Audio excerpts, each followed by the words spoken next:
అంటే ఒక మాజీ మంత్రి 2 సార్లు శాసనసభ్యుడిగా పనిచేసినటువంటి జోగి రమేష్ గారు బలహీన వర్గాలకి సంబంధించినటువంటి నాయకుడు. ఈ రాష్ట్రంలో బలహీన వర్గాలకి ఏ కష్టం వచ్చినా కానీ జోగి రమేష్ గారు అక్కడ ఉండేవాడు.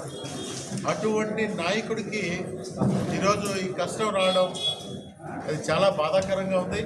అయినా కానీ బాధాకరంగా ఉన్నా కానీ ఎక్కడ దీని గురించి ఒక అడుగు వైఎస్ఆర్ కాంగ్రెస్ పార్టీ కార్యకర్త కానీ నాయకులు కానీ ఎప్పుడు కూడా వెనకడుగేసే ప్రసక్తే లేదు.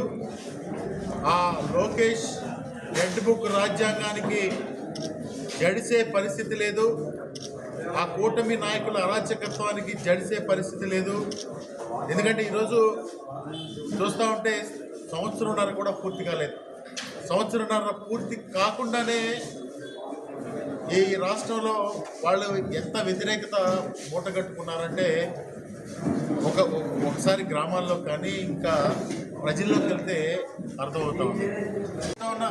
మీరు ఇక్కడ దాడులు జరుగుతున్నప్పుడు అంబటి రాంబాబు గారి దగ్గర కానీ ఈ జోగి రమేష్ గారి ఇంటి దగ్గర కానీ వాళ్ళకి రక్షణ కల్పించినట్టు ఉంది, కానీ మీరు దగ్గరుండి దాడి చేయించినట్టు కనపడతా ఉంది. ఎందుకంటే పోలీస్ యూనిఫామ్ వేసుకుంటే అందరూ కూడా చాలా రెస్పెక్ట్ చేస్తారు, అందరూ కూడా పోలీస్ యూనిఫామ్ని గౌరవిస్తారు. కానీ మీరు ఆ రౌడీలకి, ఆ గంజాయి బ్యాచ్కి, బ్లేడ్ బ్యాచ్కి మీరు రక్షణ కల్పిస్తున్నట్టు ఉందని చెప్పి కూడా ఈ సందర్భంగా తెలియజేస్తా ఉన్నాం.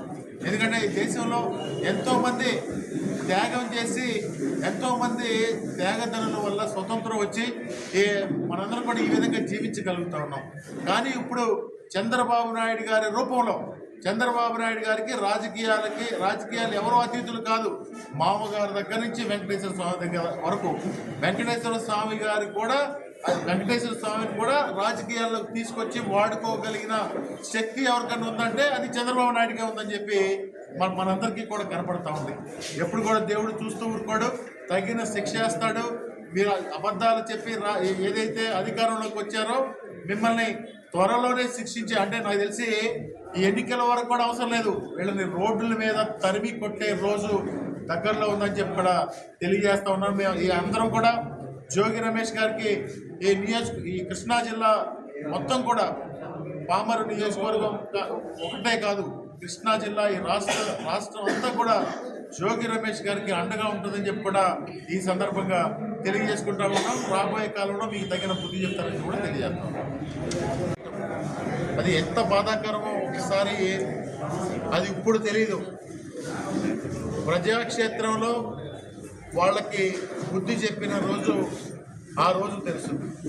కానీ ఈ విధంగానే కొనసాగితే ఏదో దేశంలో కనుక రాజుని కర్రబట్టి కొట్టి తోలేసినట్టు ఆ విధంగా కూడా ప్రజలు తిరగబడే రోజు కూడా వస్తుందని చెప్పి కూడా మనం చేస్తా ఉన్నాం. ఇదంతా కూడా పామరు నియోజకవర్గం నుంచి ఈరోజు జోగి రమేష్ గారికి సంఘీభావంగా మేమందరం కూడా అక్కడికి వచ్చాం. కానీ ఒకటే చెప్తా ఉన్నాం, కూటమి పరిపాలన ఎన్నికల ముందు మోసం చేశారు. ఎన్నికల ముందు ప్రజలందరినీ కూడా తప్పుదోవ పట్టించి మీరు అధికారంలోకి వచ్చి మళ్ళా ఇప్పుడు ఈ దాడుల్ని ప్రోత్సహించడం ఇవన్నీ కూడా కృష్ణా జిల్లాలో నాకు తెలిసి ఈ 30 సంవత్సరాల్లో ఎప్పుడు కూడా ఇలాంటి దొమ్మీలు కానీ ఎప్పుడు కూడా జరగలేదు. కానీ ఇప్పుడు ఆ సంస్కృతి స్టార్ట్ చేసింది ముఖ్యమంత్రి గారు చంద్రబాబు నాయుడు గారు, ముఖ్యమంత్రిగా యాక్ట్ చేస్తున్నటువంటి లోకేష్ గారు, మరి పవన్ కళ్యాణ్ గారు ప్రశ్నిస్తానని చెప్పే పవన్ కళ్యాణ్ గారు ఎందుకో ఆయన సైలెంట్ అయిపోయాడు. ఈ రాష్ట్రంలో జరుగుతున్న అరాచకాలకి పవన్ కళ్యాణ్ గారు కూడా బాధ్యత వహించాల్సి ఉంటుందని చెప్పి కూడా ఈ సందర్భంగా తెలియజేస్తా ఉన్నాం. కృష్ణా జిల్లాలో ఇటువంటి సంస్కృతి మళ్ళా ఏదో స్టార్ట్ చేసి మమ్మల్ని భయభ్రాంతులు చేసి ఏదో వైఎస్ఆర్ కాంగ్రెస్ పార్టీని అణిచేద్దామంటే అది జరిగే పని కాదని చెప్పి కూడా ఈ సందర్భంగా తెలియజేస్తా ఉన్నాం.